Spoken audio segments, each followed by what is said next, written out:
right, so Nick Oles wrote How to Catch a Phish. He's here with us today, and we're going to just talk about some of the book. We're going to talk about phishing. We're just going to kind of chat about cybersecurity, phishing concepts, things of that nature.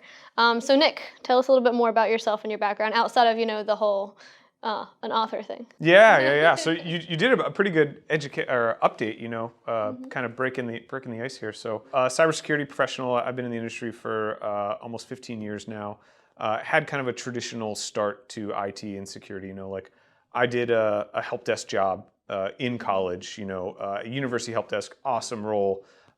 Exposure to a lot of different technologies, things, people, processes.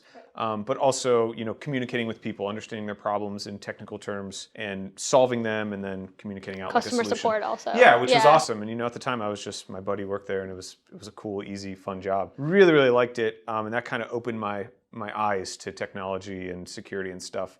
And I really loved networking at the time. I thought it was an awesome opportunity to get like hardware, software, security all in one. You got to go out and see switches and wiring and stuff like that, but also sit back at your desk and type on a command line prompt. Yeah. So really cool stuff. And that was kind of my next position after that. So I started working as like a network analyst, managing local area networks, some routers, switches, Wi-Fi stuff all over kind of the Midwest. Okay.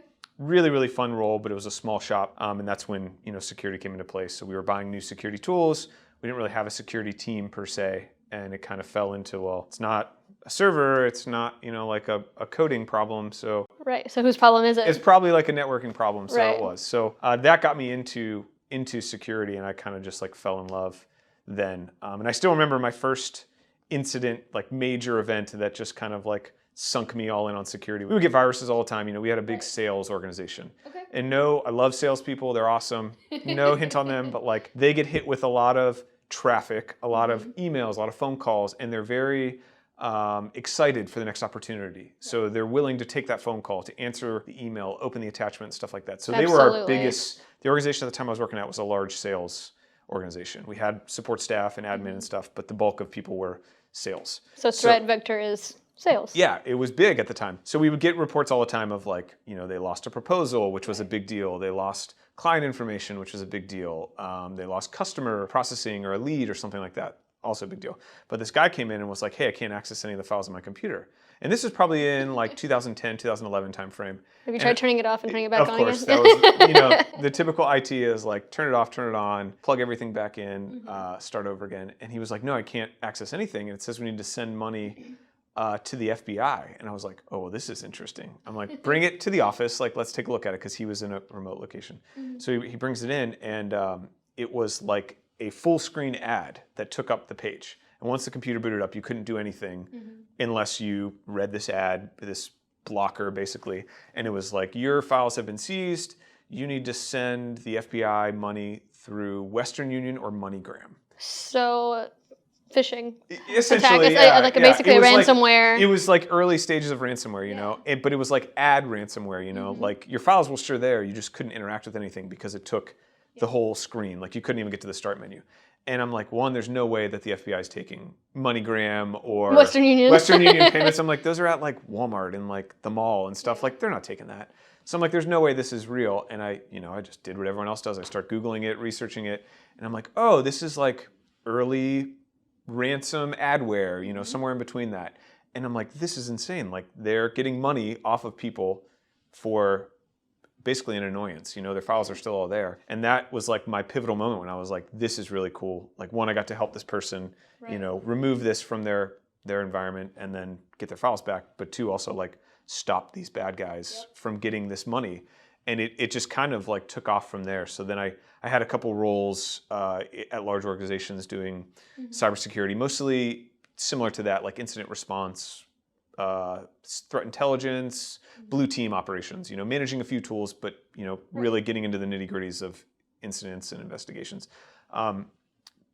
While I'm doing that, I'm also a member of the National Guard as well. So also a similar traditional route. I started as a signal officer. When I got in around 10, 11, I think it was 11 actually, there was no cyber branch or career field in the Army. I also entered in 2011. Oh, I just want to say, awesome. So also in the South Carolina National Guard, January 1st, 2011. Oh, you got me by like, I think 3 weeks. I think I'm January 25th. Yeah. Okay. That's wild. Small world. Yeah. Also, similar path. No cyber branch existence. No cyber in intelligence existence. No. So, paving the way as we go, it wasn't a thing. I started traditional, and I had a really good, fun guard career starting out. I had a domestic mission. My first role, I was on HERF, which is like Homeland Response Force. All we do is, CONUS operations, supporting DISCA missions. Yeah. Awesome opportunity, really cool. Then I moved to a tanker unit, polar opposite, only doing supporting combat arms, field time, stuff like that. Didn't like it too much. And then cyber started, there was more and more of it coming around. There was buzzwords of us getting a team in the state that I was in at the time. Went through the process, got picked up, selected for cyber, went through the pipeline, kind of while I was coming up through the industry. And that's been a really awesome opportunity for me as well. Done really good training. Met a lot of really cool people, done a lot of exercises, and then had an opportunity actually to pivot from there into a support role in a special operations team. Did that. I've been doing that for almost 5 years now. Was lucky enough to get on a deployment with those guys and see cyber in that realm too. Working with partner forces, working in special operations communities and stuff like that. And really, really awesome opportunity. And that's kind of what led me, honestly, to this book. I was doing a lot of this work early on in my career. So I was managing security mailboxes. I was doing incident response. A lot of incidents come from phishing emails. Like that's still the same as it was 10 plus years ago when I was doing. Yeah, it's a very easy initial access point. Absolutely. So I was learning how to do this from organizations that were just standing up security teams, and there was no guide. It was like, hey, we have this mailbox that we set up in 2 seconds, which is just security at our company name, or phishing at our company name, or suspicious, whatever you want to do it. Bademail.com. Yeah, exactly. So that was really easy for them to do, but understanding what to do after that wasn't something the organizations had flushed out. So, I did what everyone else would do, and I started gathering as much information as I could. So I was finding YouTube, especially, again, in 2010 and 11, you probably understand this as well, wasn't that big then. It was around, but the content wasn't there that it is now. You can't learn literally everything, or you couldn't learn literally everything like you can now from YouTube, because you can type in how to build, insert product name here, and you can learn it in a YouTube video. It might take you a couple hours, some reversing, whatnot, but you could be able to learn it from YouTube. Yeah, absolutely. And that wasn't a thing back then. The online educational tools weren't as prevalent. There was articles and there was blogs and there was reports and stuff, but no one was doing this in videos. And I was getting information from all these different disparate sources. I was reading a blog post, I was reading an article, reading a report, like a threat intel report or something like that, talking to other analysts. I was going to conferences and stuff like that. So having those discussions, and I'm like, man, there isn't anything that brings this all together and does it in one source. I'm like, there's no solidified effort on this. And I'm like, despite it being the #1 infection vector, every single organization gets phishing emails. Every single organization has to deal with them, but no one's done anything about it. And it's like everything that I was seeing was secondary and tertiary. We're going to get more email filtering.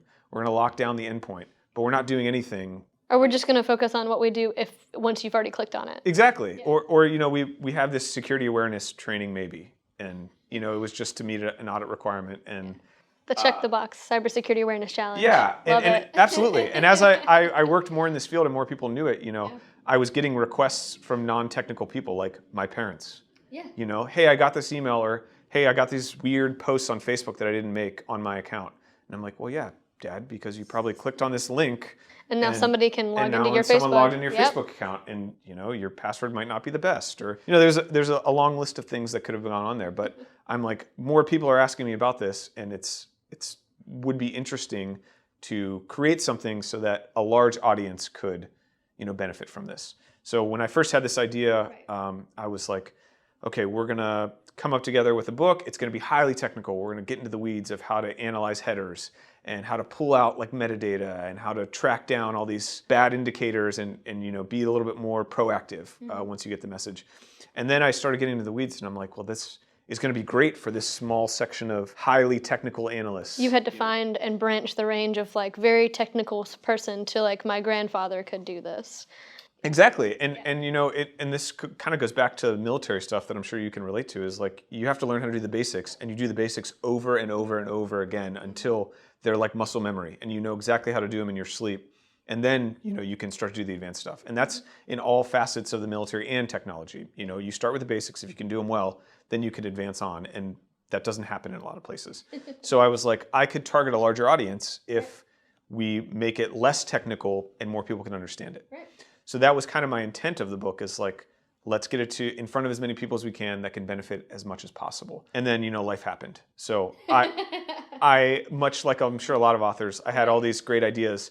I had all this motivation, and then, I didn't write a book. So, years go by, and I'm like, this is still a relevant topic. I'm still not seeing anything. And phishing is still very popular, yes. Still going on. And I was like, you know what? I'm just going to have to start it. So the process to getting with the book, I sat down with some authors, pitched them an outline, stuff like that, told them a little bit about myself, and, went with what I thought was going to be the best option for me.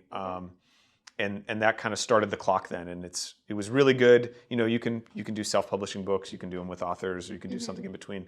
But what I really liked about it is they gave me deadlines and they held me accountable to it, which would have been more challenging on my own. So then, the process was, having different gates to meet, meeting with, editors and technical editors and stuff like that, working on making sure your graphics and everything look the way you want them to look in the exactly, book, right? Exactly. So, and then that process started to progress, and now we're now here. we have a book. Yeah, and we're doing another interview. Exactly. So then one day I just got an email saying the book was published, and then I went to Amazon and it was there. So super, super cool, and still a surreal feeling. And now it's really part of the fun aspect of it. Talking to people like you, talking to on podcasts, and going to conferences, and sharing it with people, and getting feedback, and saying, hey, like, I really like this, I didn't like that, and whatnot. And people saying different use cases that I had no idea. Like, I've talked to 2 professors now that are like, we would really like to incorporate this into our intro cyber course. And like, I think that's a great idea. That's a great idea. The fact that you haven't is terrifying to me. I'm like,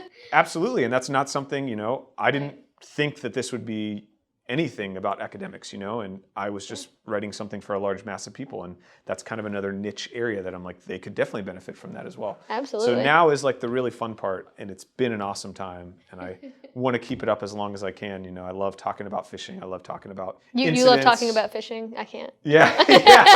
If you didn't know yes, this already. No, that's good. It's good. It's a fun topic. And it's absolutely. Really cool. No, I agree. I think because it plagues us all of us that work in and out of cybersecurity. Everyone, even if you haven't. I mean, even my mom. My mom's been here for a couple of weeks, and she shows me all the time. She likes to send me screenshots of these text messaging, which is like smishing. It's just a style of phishing that she sends me these screenshots. She's just like, I'm not going to click on this, but I wanted you to look at it. And I'm like, that's definitely fake. It's a smishing. Don't click on a link, and don't type in numbers anywhere. Don't respond to it. Just mark it as junk, report it back, whatever you need to do. Like, don't do anything like that. So yeah, even my mom could benefit from something like this. Absolutely. Yeah, and I had just made a post, I think yesterday, the day before, about that, and it was talking about phishing, and it was, one of the things is like, no one wants to fall for a phishing email, but everyone has. Everyone's done it. I've talked to extremely smart people in this industry, and they've admitted to clicking phishing links. I've clicked phishing links as well, and I did this for a living for a very long time. There's very convincing ones, and you're tired sometimes, it's the middle of the night, or you really want something, like it happens. We're all human, so. That's another aspect of it. Everyone's got email, everyone gets phishing emails, Absolutely. And at some point you're probably going to fall for one if you haven't already. Right. And it's just what you do after that, and what you do prior to it, and how you're prepared to move forward with it. Yep, yeah, exactly. Respond. So we kind of talked about what your intent was to write the book, was to kind of, like, there was nothing else out there like it. You wanted to educate people. You didn't really actually set out to do education per se. It was more to be a technical kind of book written for that. So what were the real top 3 things when you're like, all right, you finally sat down with the authors and editors and people that were there to help and support you meet your goal lines? What were the top 3 things you're like, I have to hit these 3 marks with this book?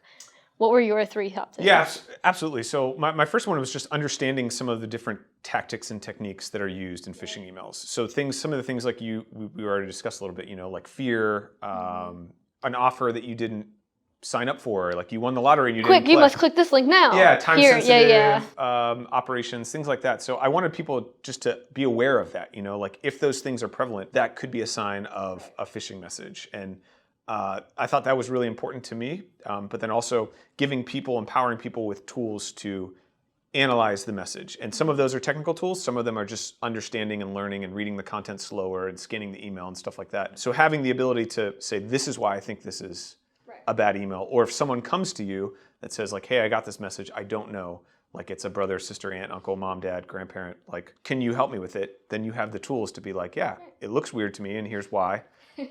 Circle these things, or these are the tools I used. And then to respond to them. So just understand like there is a process of what you can do. If you click an email, like, you know, the world's not over. Like no one's shooting at you, you're not shooting back at anyone. Like you can survive this too. And there's different tools and techniques and things you can do. Cyber bullets hurt less. Yes, they do. They're a lot less. So there's things you can do that can make the impact less on your organization, your personal information, your identity, stuff like that. And that's kind of what I wanted to cover. And keeping this book, you know, for everyday home users, network defenders, analysts, things like that, more on the, I don't want to say junior level, but on the early stages. Right. You know, like I don't need a senior engineer picking this book up because they're going to know a lot of this information or should. Right. But more for someone starting out or interested in the field, or maybe they don't care about cybersecurity too much. They just don't want to lose all their information. Right. Absolutely. Yeah. I don't want to be subject of having my information blasted across the web somewhere. Absolutely. Which you shouldn't. You know? Yeah. No, so, most people wouldn't want that. Yes, absolutely. And that was kind of my like 3 or 4 high points. And from the feedback I've gotten, you know, I think a lot of those things are accomplished to date already. So big success. Who, in your opinion, humbly, if you will, who is the most vulnerable for these phishing, smishing, vishing, like borderline whaling at some point, I'm sure, attacks? Who are the most vulnerable across the organizational, like family? It can be several categories, of course. So like your top, like, I don't know, 2 or 3, who do you think the most vulnerable people are for these? Sales, maybe? Yeah, absolutely. So, you know, like, again, it depends on the organization. Right. So much like anything else, like it depends, you know, who holds your sensitive information and what access do they have to it, you know, is going to determine who are the most vulnerable. But blanket statement across the board, you know, sales marketing people usually have a lot of interaction with, like we were talking about, customers, clients, sensitive information. Internal teams, you know, like they're one aspect of it, like maybe an initial foothold, but really like finance and accounting teams are really, really good targets because they control money and they have access to sensitive information. What I've seen a lot of working with different clients and customers and stuff is business email compromise is one of the biggest, most lucrative threats right now, which is, you know, delivered a lot of times through phishing emails. There's a vendor that's compromised. They work through like fraudulent invoices or banking information to send money not to the intended vendor. Usually that's targeting accounting finance teams.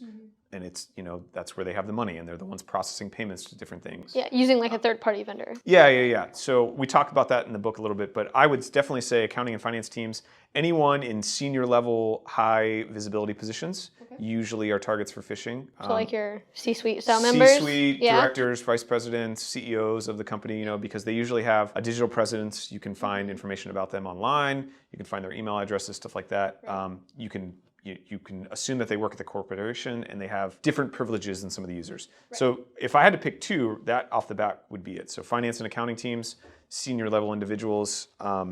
After that, you know, it could be sales, it could be HR people because they have access to different amounts of data. HR gets a lot of flack for this also, by the way. Like, I don't know if you have heard a lot of the like joking stories. Most of them are joking because people like to pick on HR for like, they're not educated in it, so they don't know, so they click the email. Yeah. And so like, I don't know if like I would put them in my top 2 or 3 much anymore because now they've gotten so much flack. They've started listening and paying attention much more. So yeah, absolutely. Once you become the butt of the joke.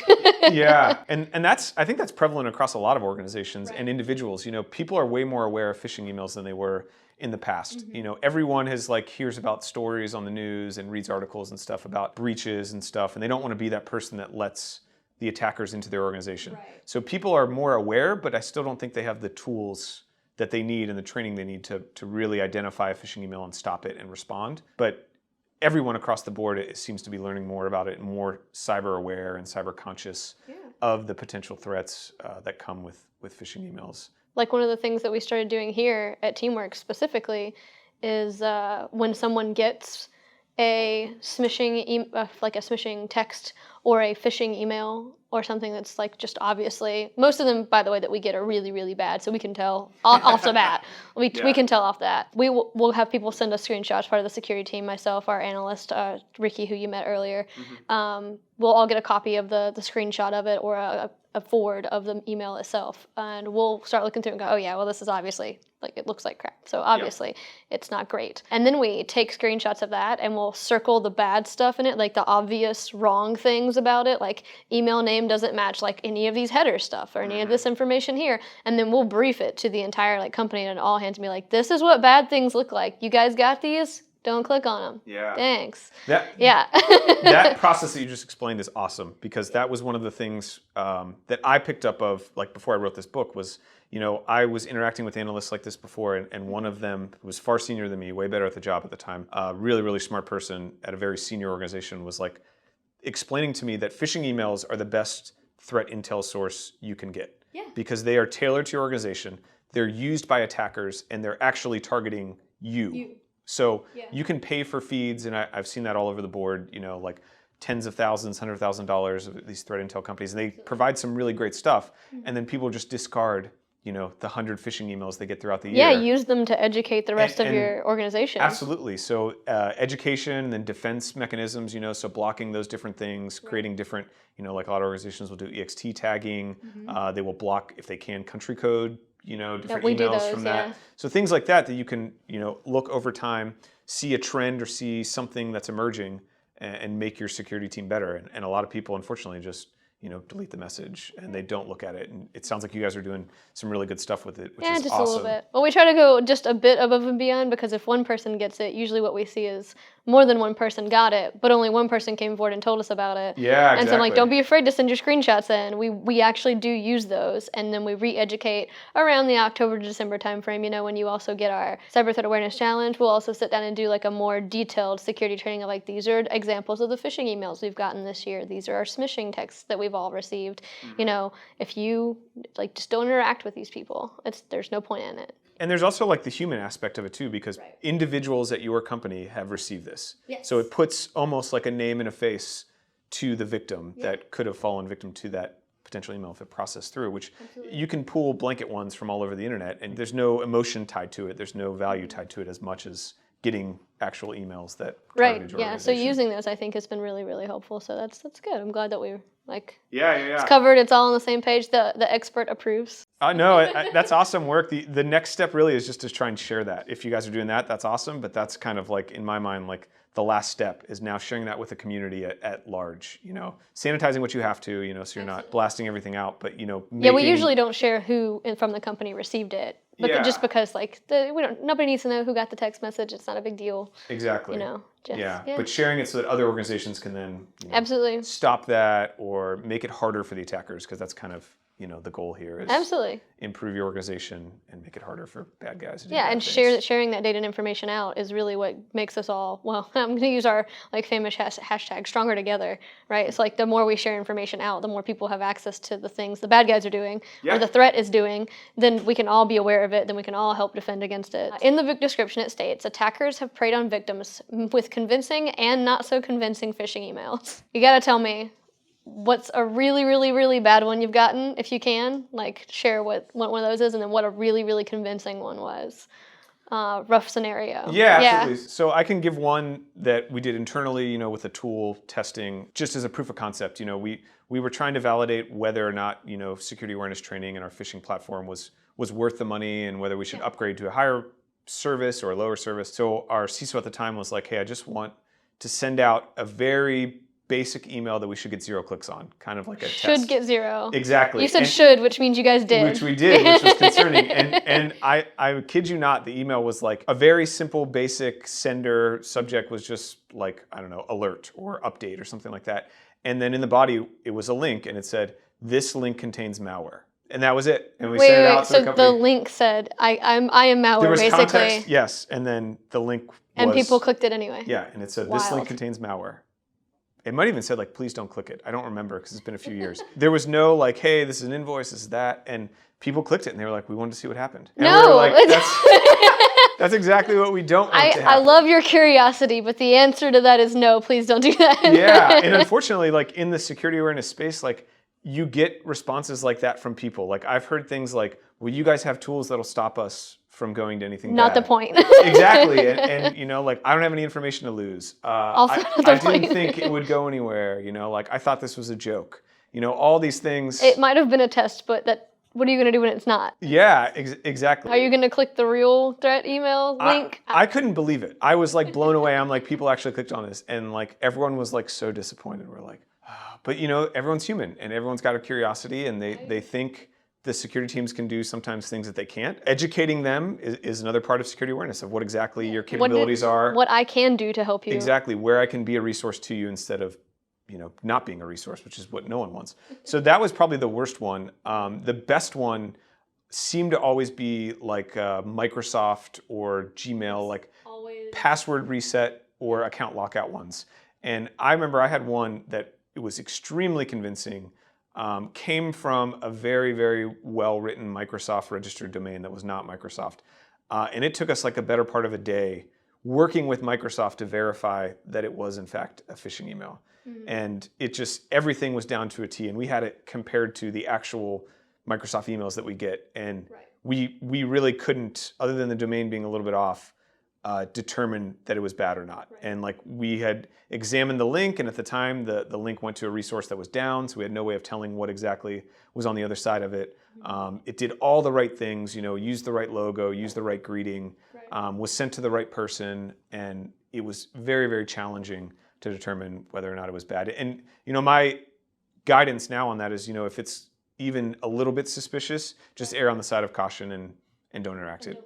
If they really want you, they'll send another email or pick up another mode of communication, like give them a phone call or a text message, or if you know this person, walk down the hall and talk to them and be like, hey, was this message legitimate? Was it intended for me, or is this something bigger? And I have to say, those are like my two best and worst ones across the board. And I've seen everything in between. Very, very convincing emails, very not, that have done. Usually doing things that are like time-based, so some of the best ones that I've seen throughout the year are around Christmas. Amazon package delivery ones have extremely high click rates, both for the attackers and internal pen testing teams. Holidays in general, just Christmas, New Year's, things like Thanksgiving, any kind of themed message usually does pretty good. Taxes, I would say, is my number 2 biggest.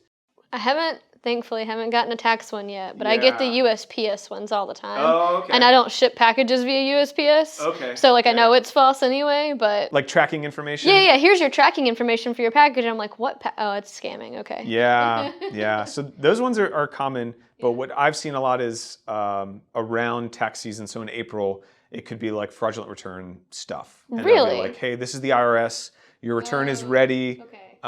Just click this link and give us some information and we'll send you your money. Right. Or, hey, there's an error with your tax return. We need you to validate this, or you owe money to the IRS. I think one of the biggest things that people don't realize still to this day, and it took me explaining this, I explained it over and over again to my mom and my father, my brother even, his friend, everyone. The IRS only sends you snail mail.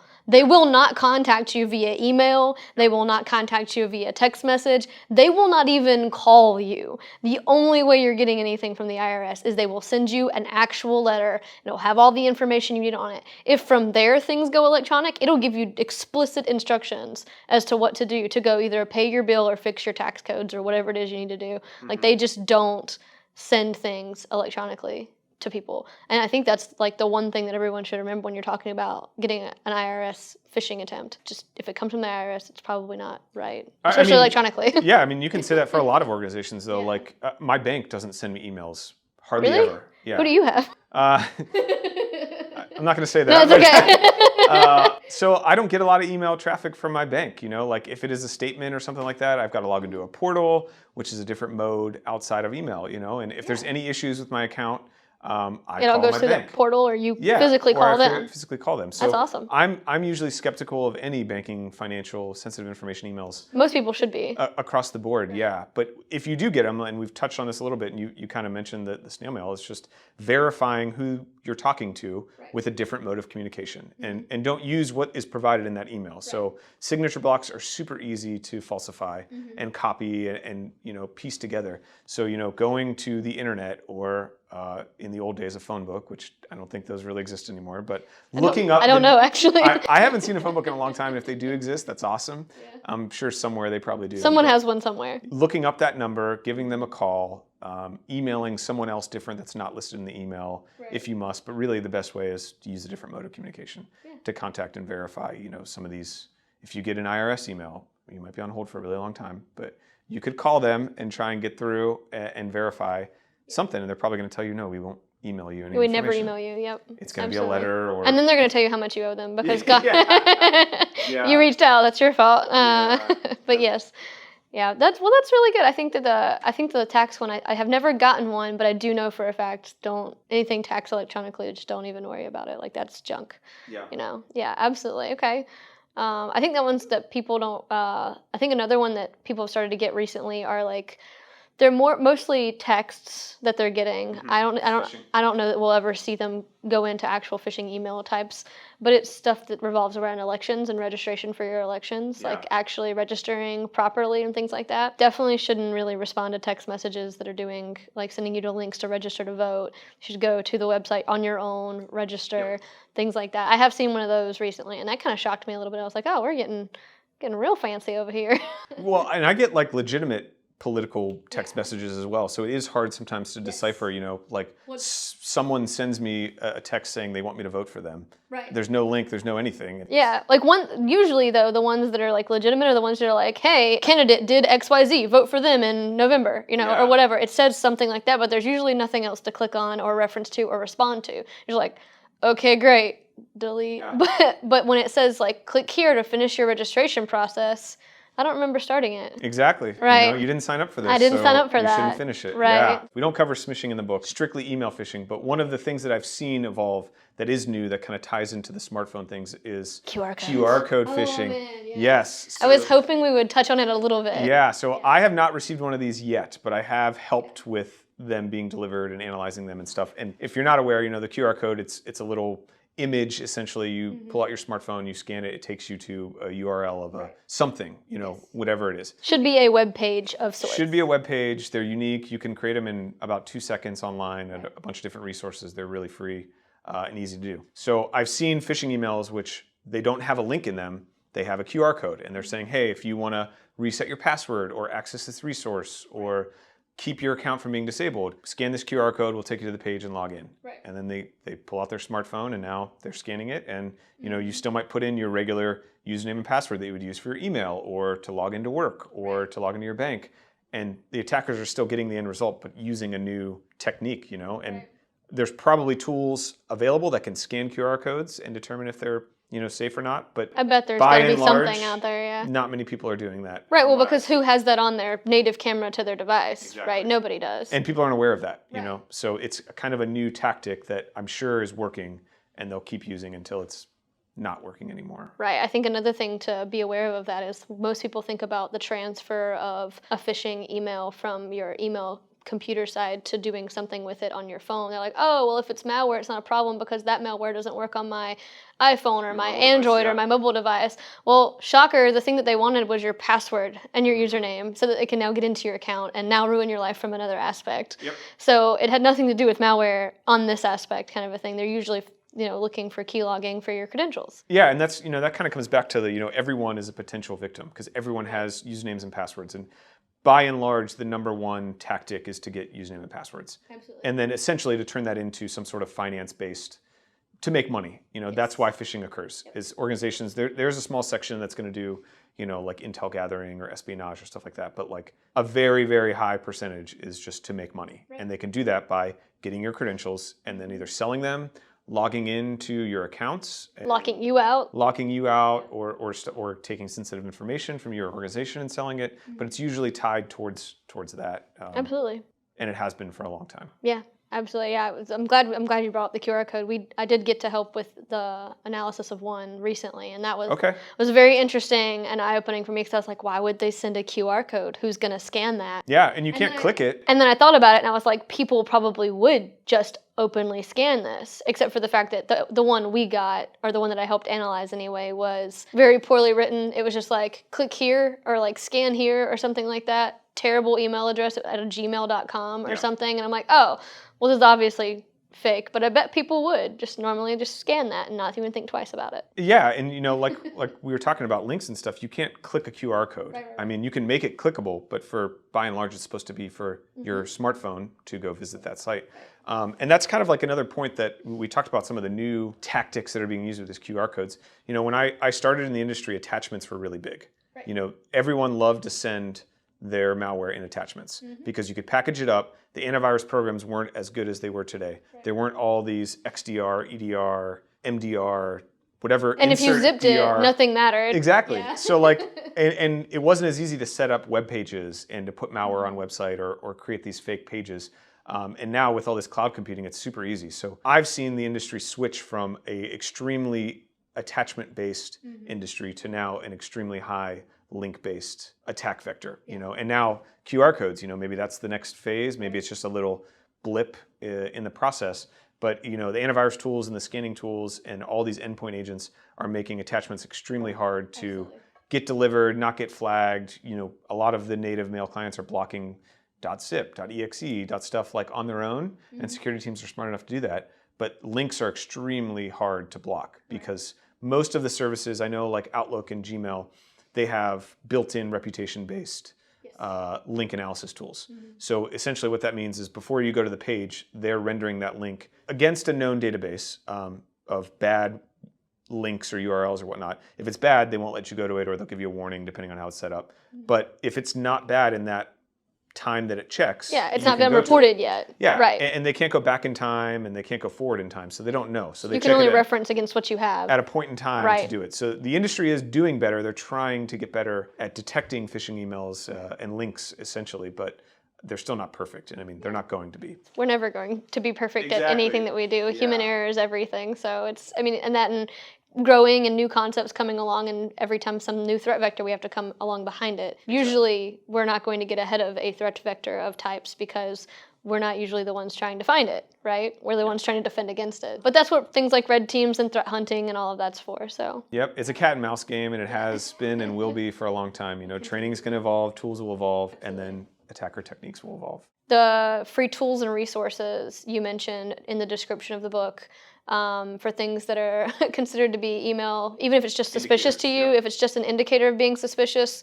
So just talk to me about, I guess, your favorite tools or resources that you have that you like to use almost every time. Even if it is just like, I look for a terrible email first. If that's like your first indicator of it being bad, then that's good enough for me. But, what are a couple of your favorites? Yeah, absolutely. So, the process that I try and explain to people is just scanning the email from top to bottom, starting with your sender address, your subject, and then the body, which the body is the content of the email, what the message they're trying to relay to you. And then we get into links and attachments. So that should give you an initial gloss over of is this normal behavior? Is this an email account or a person that I interact with normally? Is this out of character for them or my job duties? If I don't work in finance, I should never, or HR or something like that, I should never get bonus information for the whole company. Right. That's not something as employee an IT person. Database, Excel spreadsheet. Yeah. Or the same thing with an attachment. If someone's sending me a presentation, I shouldn't be getting a Word document or an Excel file or a WAV file or something like that. Right. Doesn't make sense at all. That's my first glance at it. Then if I'm going to interact with tools and say, okay, there's a link, I don't know where this goes. I can't determine if it's good or bad, whatnot. My first cautionary warning, is we're using open source tools. This information is going out to the internet. If it's something sensitive, you have to check with your organization, your own risk posture is of whether or not you're allowed to disclaimer use these tools. Got it. After that, my top one, VirusTotal, hands down. Love VirusTotal. Great tool. It's like the OG of threat intel security vending tools. They've got 80 or 90 security vendors, and that number ebbs and flows of people that are sending them signatures and stuff like that. You can, within seconds, give them a link or an attachment. They'll tell you what they know about it. My second favorite tool, though, which it's kind of teetering on my first favorite tool right now, it's called URLscan.io. Yes. Yeah, we use it. That tool is awesome because it gives you a screenshot of the page. It's much like VirusTotal, where it does give you some reputation-based information. It scans the site, tells you, is there something bad that we know about this from other vendors or reports or industry topics, whatever. But then it also browses to the page, grabs a screenshot for you, and lets you look at it in a safe environment. And to me, that's a total game changer, Yeah, because otherwise, if you wanted to browse to something securely, you'd have to spin up your own secure location, something close to Tor or like on another box, another VM have somewhere. a standalone machine, absolutely. Yeah, and that's tedious for a single URL. For users, like home users, that's not possible. And even most security teams aren't going to have the resources and time to do that. Right. So you can right-click the email, the hyperlink, copy it, put it into URL scan, and within less than a minute or two, you can see what page it would take you to, and then determine like, hey, this is a login page, I don't need it, or this is some sort of banking page, or this is a legitimate website that I need to go to, so I'm going to go to it. And then my final one that I've been using more and more is called AnyRun. And it's a sandbox tool, but they will also do link interaction. And what I like about AnyRun a lot is you can give it an attachment and then interact with the applications that are in the attachment. So almost like you're exploding a malware, but less technical, I guess. Yeah, so you can give it like, we'll just use a Word document as an example. Sure. Say this Word document has malicious code embedded into it. You can give AnyRun this attachment. It will open it up. You select your operating system, so you could put like Windows 11, Windows 10, Windows 7, whatever you want. It will open that Word document on there, and then you can move your mouse and click into the Word document, save it as something, look at your process explorer and see, is it kicking off something weird? And it'll tell you the whole time like, hey, this Word document that you opened just called out to some weird domain name in insert country, China, Russia, Korea, whatever. In the top 5. And that doesn't make sense, So then you're like, well, this is weird. But it's really cool, really simple. Again, your computer is safe because they're doing this on your behalf. That's awesome. And again, free, open source, ready to anyone with internet connection. AnyRun, I believe you have to open an account for, but it's just username, password, no payment though. Okay. Yep. The other ones are, you don't need anything. They're open. That's awesome. To the internet. AnyRun's a new one on me. I haven't heard of that one yet. I do use the other 2 tools just on my own whenever I get stuff that seems even remotely suspicious. Yeah. So we cover, in the book, we cover some link analysis tools, and then the attachment tools we cover, like we call them sandbox tools. Yep. So there's 2 or 3 other tools that we cover and walk through with screenshots of, hey, I got this, how do I submit it? And then, a high level looking at the output. So not every single line of this is bad because of this and stuff, that would take forever. More just like, hey. We'll leave the forensics and malware to the guys exactly. to do it. Yeah, that's a couple books in itself. Yeah, it is actually. So just doing that and then getting those initial indicators. And one of the main points, is there's no one sign usually that's going to tell you an email is good or bad. Right. It's a list of indicators together and a list of things that make you come up with the best decision possible. And that could be 10 indicators, it could be 2 indicators, it could be 6, or it could be 1 that's really strong that you're like, Jordan never sends me emails like this, so it's probably not from her, Right. And that's what you have to determine when you go through analyzing, any phishing email or suspicious email. That's fantastic, man. This has been probably one of the best conversations that I've had. It's been really nice. So thank you for letting me be a part of this and this interview and you today and talking about your book. My copy's with Amazon on the way here. It's supposed to be here tonight, actually. Awesome. A day late and $1 short. But what I want to do is I want to do like a closing words moment. If you had like one meaningful thing or something that you could say, like what are your parting words regarding phishing to everyone? Yeah, so like you said, no one's immune to phishing. But what I learned early on in my career, and I had a very senior person tell me this, is never let a good incident go to waste. So if you click on this link and you give up your credentials, or your bank account gets compromised, or your identity gets stolen, like you've already gone through some pain. Like don't just write that off and like not do anything about it. So educate yourself, make it harder for the next time, and make it easier for you to detect things like that in the future. And if you're at an organization, use that to get resources. If you need some advanced tool that you haven't, and an incident would have opened your eyes to that, and you could have improved things better if you had this tool, like now's your time. The fire's hot, like strike. So you're learning from the failure per se. Yeah. Wow. Yeah, it's a great perspective. Learning, getting better, and we talk about that a little bit in my book, and I bring in like another military term, like do an AAR of yourself.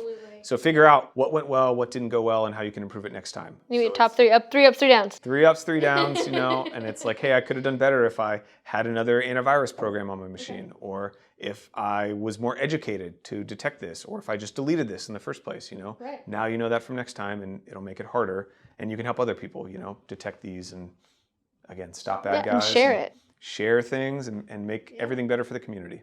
All right, well, that's awesome. Thank you, Nick. I appreciate it. And thanks for talking about your book, How to Catch a Fish. Thank You you. can get your copy on Amazon.